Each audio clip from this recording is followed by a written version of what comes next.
హాని తలపెట్టాలనుకుంటే మా అన్నయ్య ఉన్నాడు. ఇక్కడ ఎవ్వరికి ఏమీ జరగకుండా చూసుకోవడానికి ఆ భగవంతుడున్నాడు. ఈ పూజ పూర్తి కాకపోతే వీళ్ళ దృష్టిలో గంగ చెడ్డోడైపోతాడు. సర్పంచ్గా నువ్వు చేసే మర్యాదలు ఇవేనా అనేసి వచ్చిన వాళ్ళు నిలదీస్తారు. గంగకు కూడా అవమానం జరుగుతుంది. ఆ విషయం ఊరంతా పాకుతుంది.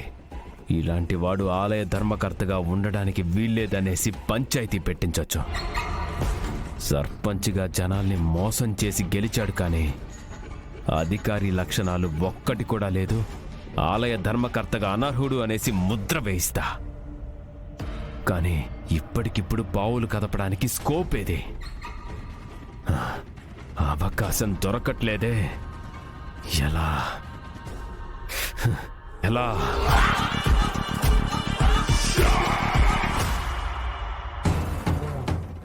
మీరంతా దేవుణ్ణి ఏమని కోరుకుంటున్నారు? నువ్వు కలకత్తా వెళ్ళిపోకూడదని, మనం నలుగురం కలిసి ఎంచక్కా కలిసి ఆడుకోవాలని కోరుకుంటున్నాము. చూసావా, నువ్వంటే మా అందరికి ఎంత ఇష్టమో. నువ్వు ఊరెళ్తే ఇక్కడ ఈ గుడి మిస్ అయ్యేదానివి కదా.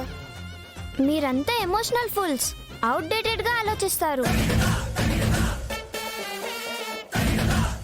ప్రపంచం చుట్టి రావాలి, లైఫ్ ని ఎంజాయ్ చేయాలి. మీరేం చేస్తారో దాన్ని నేను ముందే చూసేసి ఉండాలి. అంతే కదా ఇంటెలిజెన్స్ అంటే. ఎక్కడికి వెళ్ళినా దీని డామినేషన్ తో చచ్చిపోతున్నాం. వెళ్దాం పదండి. పద.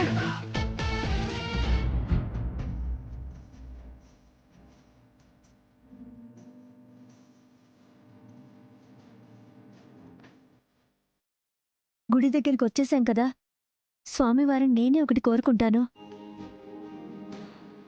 శ్రీవల్లక్కకి తను ఇష్టపడిన వెంకటపతిరాజు గారితో పెళ్లి జరిగి, ఆ తర్వాత నేను ఇష్టపడ్డ వీర్రాజుబాబుతో నా పెళ్లి జరిగితే అంతకన్నా నేను ఇంకేం ఆశించను తండ్రి.